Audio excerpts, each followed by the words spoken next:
हाय, मी जान्हवी. आज दुपारी 1 वाजता मी छान तयार झाले आणि मग खंडाळ्याहून रत्नागिरीला जायला निघाले शौरीच्या एंगेजमेंटसाठी. जवळपास तासाभरातच मी रत्नागिरीला पोहोचले. गेल्या गेल्या मयुरीला पिक केलं आणि आजच्या लोकेशनला जायला निघाले. तर आजचं लोकेशन होतं रत्नागिरीतील मराठा भवन हॉल. ब्राईड ऑलरेडी आलेलीच होती, त्यामुळे गेल्या गेल्या मेकअप पॅनिटी लगेचच सेट करून कामाला सुरुवात केली. तर ही आहे आजची ब्राईड शौरी आणि तिचा बिफोर लुक. सगळ्यात आधी मेकअप केल्यावर तिच्या हेअरस्टाईलला सुरुवात केली. जवळपास 2 तासातच शौरी छान तयार झाली. तर हा आहे शौरीचा एंगेजमेंटसाठी केलेला फर्स्ट लुक. अगदी तिला हवा होता तसाच. बरं, शौरीची मेहंदी सुद्धा मी काढली होती हा.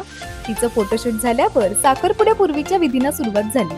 तिची ओटी भरल्यावर जेमतेम 10 मिनिटातच तिला छान तयार केली. तर हा आहे शौरीचा एंगेजमेंटसाठी केलेला सेकंड लुक. या दोन्ही लुकसाठी छान अशी फ्रंट ब्रेड हेअरस्टाईल केली होती. काही वेळातच दोघांचा अंगठी घालायचा कार्यक्रम छान पार पडला. यानंतर तिला संगीतसाठी पटकन तयार केलं. तर हा आहे शौरीचा संगीतसाठी केलेला थर्ड लुक. या लुकसाठी ओपन हेअर हेअरस्टाईल केली होती. यानंतर हल्लीच्या नवीन ट्रेंड प्रमाणे दोघांनी केक कट केला आणि संगीतला सुरुवात झाली.